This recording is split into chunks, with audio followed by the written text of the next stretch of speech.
Hi, this is Larry Wilner again from the Bizz Buzz Channel. We're really fortunate today to have Jim Ries, Director of Business Development from Offit-Kurman Law Firm.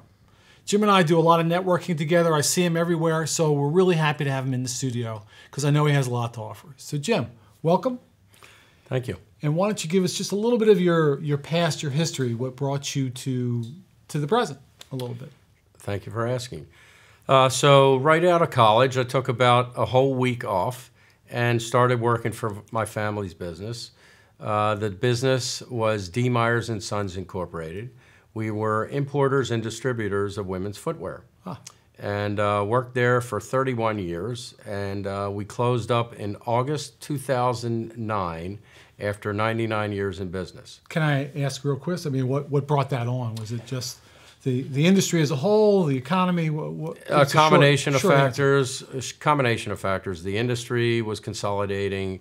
The economy had pretty much taken a downturn after the October bank failures in October 2008. So it just seemed like the right time. Oh, and after that, you transitioned. After that, I had a couple of positions as in business development for a few local firms. And what I learned was I learned really well how to connect with people, how to ask people for meetings, how to ask people for introductions. And after a couple of years, I ended up generating a significant Rolodex. So I also learned how to drip on people. And in January of 2013, there was a local magazine that featured 50 of the fastest growing companies in Maryland. Offit-Kurman was one of those companies. So I sent a nice short email to Ted Offit at Offit-Kurman, congratulating he and the firm for their award for being one of the fastest growing firms in Maryland, and telling him that I was in career transition, looking for an opportunity in management or business development, or possibly blending the two together, and asking if there was anyone he knew that was a center of influence that he could introduce me to. So the next day, I got a return reply from Ted Offit that said, we'd like to talk to you. We may have a position for you. It's always good when somebody like that returns your email. Right? But I have to stop you just for a second, and maybe we can go back. Two things you said that I need some clarification on. I hear the term business development bandied about a lot, especially when you go to networking events. And you also said the word drip. You learn how to drip. So give me your idea. Give me a little bit more specifics about what a business development person does, and then tell me what drip is. Good questions. Well, business development is not sales, and it's not marketing. Business development is, I consider myself a brand ambassador for Offit-Kurman. Huh. I'm out there 24/7. I'm representing Offit-Kurman at networking events, at educational events, and just trying to spread the positive gospel about Offit-Kurman. Well, I can testify that you're at every networking event I go to. So if you want any verification that, in fact, you're doing what you say you do, I can testify to that. Thank you. Thank you. As far as dripping, my theory is I wake up every morning and my dream is, who can I make an introduction for? And so I look for opportunities to help people, to make introductions for people, to help them with their career or help them in their business. And what I've learned is to try to stay in touch with people. That's the meaning of the word drip, is to continue to touch people in a very positive way. So it might be sending an article that might be of interest to them. It might be sharing an event with people. So any reason that I can find to connect with people, that's what I call dripping. Oh, well, thanks for clarifying that. So now Ted Offit gets back to you after your initial intro email, and what happens from there? I had a couple of meetings down in the Baltimore office, met with some of the management, and was hired in mid-February of 2013, along with a few other colleagues, as a practice group manager. We split the firm into various different verticals, and my vertical was the mid-market business vertical. So I supported about 6 or 7 practice groups and all the attorneys in those groups. Verticals. Again, it's another term that I hear used quite a bit. Give me a little bit of clarification on what's a vertical in the world of Offit-Kurman. A vertical in the world of Offit-Kurman, so we have a mid-market business vertical, which includes corporate work, real estate, intellectual property, employment work, transactional. So each one of those is a vertical? Well, the vertical is mid-market business, Okay. and so in that vertical are the transactional business practice groups. Another vertical would be litigation. Huh. So we've got litigators that support different kinds of businesses, and then a third vertical would be what I call B2C, which is business to consumer, and that would be our family law group and our estate planning and trust group. Ah. So give me an example of some of the business that you've developed for Offit-Kurman. Give us some idea of how you grabbed that business and how you connected them with Offit-Kurman and what Offit-Kurman is doing today with them. Okay, so I'll give you a good recent example of a business owner who I met about 2 weeks ago at an event, and learned about their business, and they asked questions about the Offit-Kurman Law Firm and what kind of law we practice. I made it very clear that we're a full-service law firm that services entrepreneurs, family-managed businesses, and families of wealth.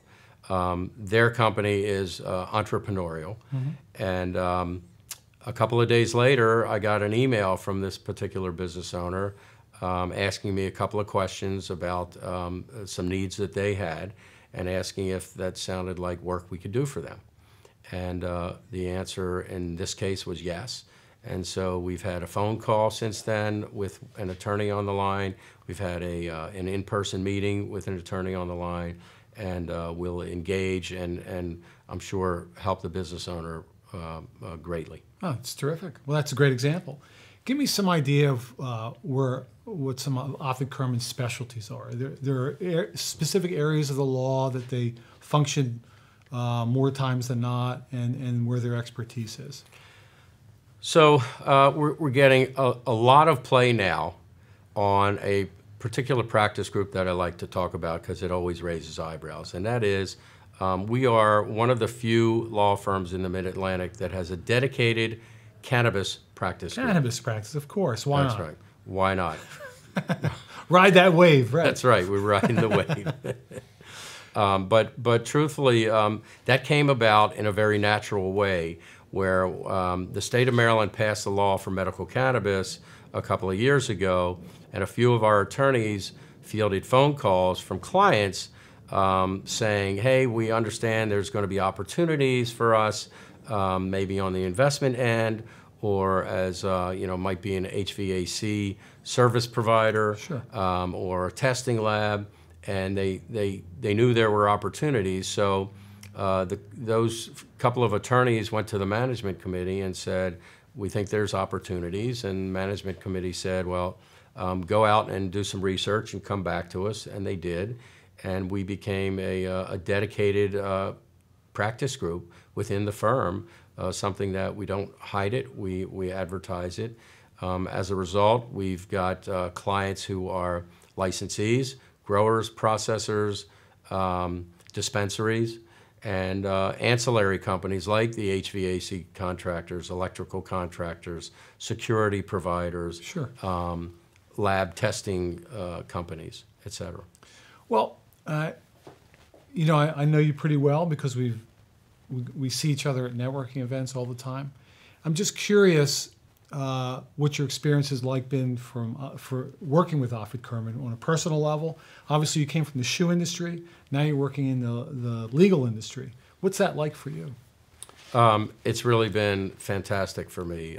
The firm is a very entrepreneurial, very progressive, very innovative law firm. Those are not adjectives that you typically hear to describe a professional service firm. But we run our firm like a business, and business owners recognize that, and I think they like to hire us in many cases because because we understand business, we're run like a business. Because we're innovative, we're entrepreneurial, and we're progressive. And we're not afraid to step out of the box to help our clients. Always keeping our clients safe and protecting their assets, but willing to step outside the box to see what we can do for the client. Well, I have to tell you, I mean, you're one of the few law firms, as I buzz around at all the different networking events, that have a business development person that seems to show up at every networking event. I also know that you do a lot of in-house video, much to my dismay, because I was trying to pitch Offit-Kurman to try and do some internal videos for them. But you already have your own internal video resource, and you do that in-house, which to me speaks to the progressive nature of your company. Yeah, we feel like we do things differently and we do them well. And we're always looking for that next shiny object that'll make us different. Well, is there anything that I missed in our discussion? Is there any particular topic that you want to touch on before we sign off? I don't want to miss anything, because I know you're a valuable guy and your time is valuable. Yeah, I'd like to talk about some of the other practice groups besides the cannabis practice group, which usually we don't want to pigeonhole you. Well, right? no, there's so much buzz about the cannabis practice group. Sure, pun intended. Right. But that was too quick for me. Right. I missed it. Typically for us, people hire us. They hire the corporate side. There are contracts. There are non-competes. There are third-party contracts. There's corporate documentation. There are buy-sell agreements.